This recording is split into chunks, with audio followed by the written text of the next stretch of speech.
I তোমার জন্য একটা সারপ্রাইজ আছে। কি সারপ্রাইজ? সুন্দর তো। It's for you. এই ঘড়িটার দাম কত পিউ? আবার তুমি দাম দাম শুরু করছো রঞ্জু। এই ঘড়িটার দাম 5 লাখ টাকা পিউ। এত দামি ঘড়ি আমি নিতে পারবো না। তুমি বারবার দামটাই দেখতেছো, তুমি আমার ভালোবাসাটা দেখতেছো না। মানে আমার ভালোবাসার কোনো মূল্য নেই তোমার কাছে? আমি একটা শখ করে তোমাকে একটা জিনিস দিতে পারি না? আমি ঘড়ি নিতে পারবো না। তুমি এটা পরবা না? আমি এটা পরবো না। তুমি এটা পরবা না? আমি ঘড়ি পরবো না। আমি নিব না। নিতেই হবে না, তোমার পরতেই হবে না এই ঘড়ি।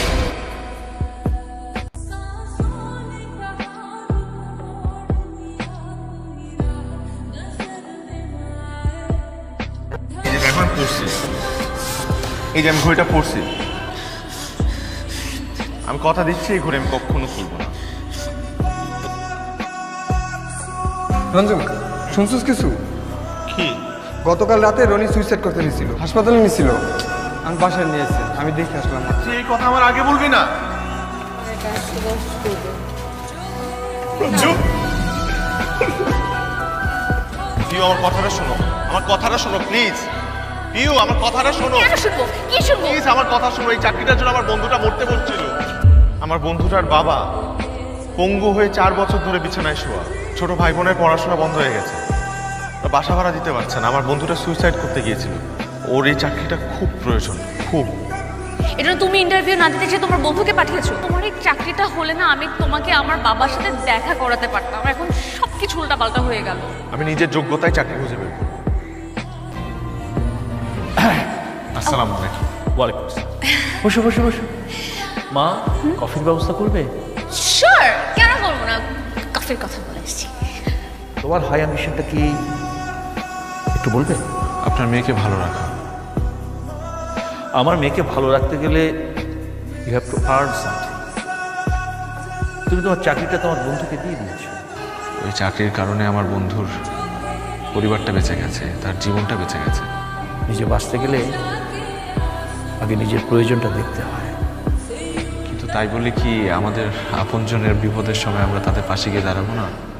জীবনটা এভাবে চালানো কঠিন হয়ে যাবে।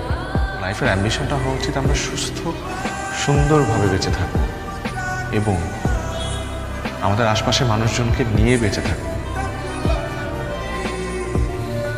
বুঝলামই না, ড্যাড আমাকে পাঠাতে তোমার সাথে এমন কি কথা বলবো? তোমার ড্যাডের মনে হয় আমাকে পছন্দ হয় না।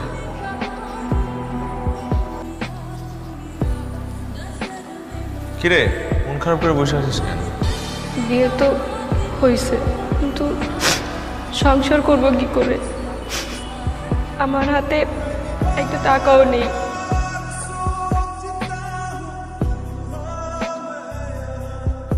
এই ঘড়িটা রাখ। এই ঘড়িটার দাম প্রায় 5 লাখ টাকার মতো। আমি নিতে পারব না ভাইয়া। আর এটা রাখ, এটা তোদের বিয়ের গিফট হিসেবে দিলাম। এটা বিক্রি করবি তোরা, 12 টাকা আসবে।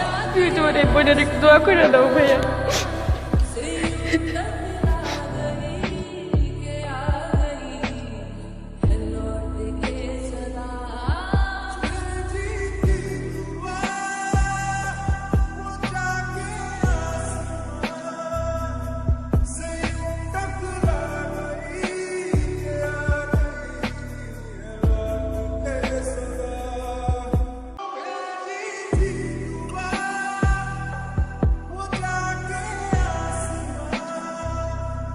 কেন শুধু এখানে? 6-7 দিন যাবো তুমি আমার ফোন ধরতেছো। তুমি ধরতেছি না, কেন ধরবো? তোমার ফোন কেন ধরতে হবে? কে তুমি?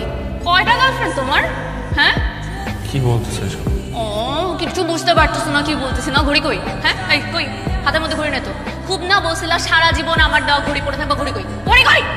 বলতে পারছ না? হ্যাঁ, এই, তুই আমার সাথে চিটিং করছিস কেন? আমি দেখতে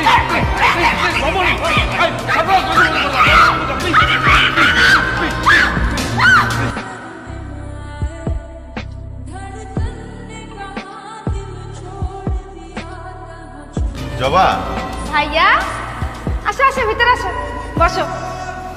আচ্ছা তোরে যে আমি একটা ঘড়ি দিছিলাম, ওই ঘড়িটা কই? আরে ওই ঘড়িটা তো বিক্রি করছি। বিক্রি করে আমরা 3 লাখ টাকা পাইছি। এই বাসা নিছি আর নতুন একটা দোকান দিছি। কার কাছে বিক্রি করছিস? ওইটা তো আমি কইতে পারবো, এটা রতন কইতে পারবো। তুই আমার রতনের কাছে আমি নিয়ে যা, রতনের সাথে আমার কথা আছে।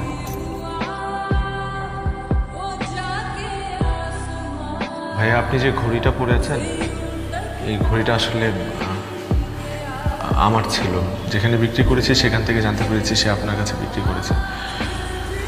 ভাইয়া ঘড়িটা আমি ফেরত চাই। ঠিক আছে, আপনি আমাকে 4 লাখ টাকা দিন, আমি আপনাকে ঘড়িটা দিয়ে দেবো। আচ্ছা ভাইয়া, তাহলে কিছুদিন সময় দেন, আমি আপনার কাছে টাকা নিয়ে আসবো। তো এতগুলো টাকা কিভাবে জোগাড় করবো? জানি না, কিন্তু আমার এটা জোগাড় করতেই হবে। আপনার জন্য আমার কাছে একটি অফার আছে। কী করতে হবে আমার? তেমন কিছু আপনাকে একটি কিডনি ডোনেট করতে হবে। কিডনির বিনিময়ে ঘড়ি আর 1 লাখ টাকা ক্যাশ। ধন্যবাদ ভাই।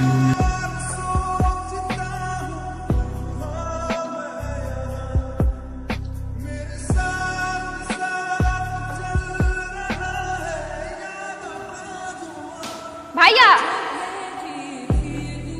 কি হয়েছে ভাইয়া তোমার? তুমি তো অনেক অসুস্থ। কিডনি অপারেশন হয়েছে। কি? কিডনি? কিডনিতে কি হয়েছে? আমারই তো কিছু কয় না। আমি তো তোমার বোন, আমারই কো। বলো, সব বলবো। তার আগে তোরা কি আমার একটু মামা মামির বাসায় পাঠা।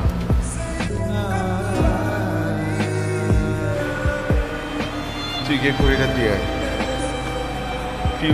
পিউটা দেখলে আমার কষ্ট হয়।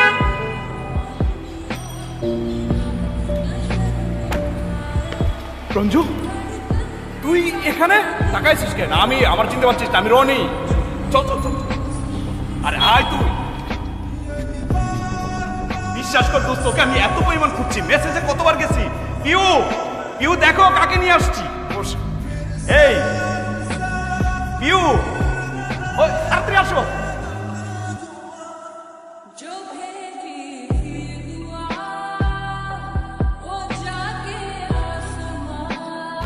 আসো আসো, দেখো কি আসছে আমার বাসায়।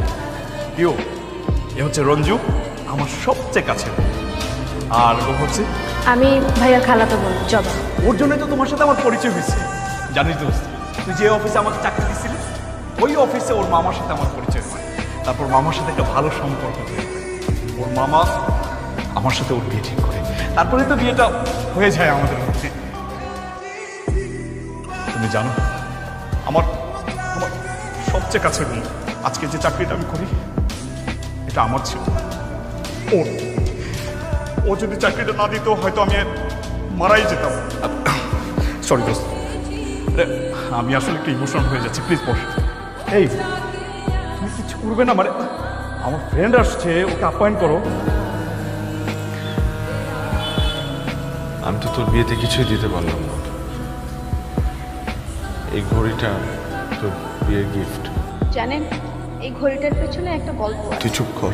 ভাইয়া এই ঘড়িটার বিনিময়ে একটা কিডনি হারিয়েছে। কি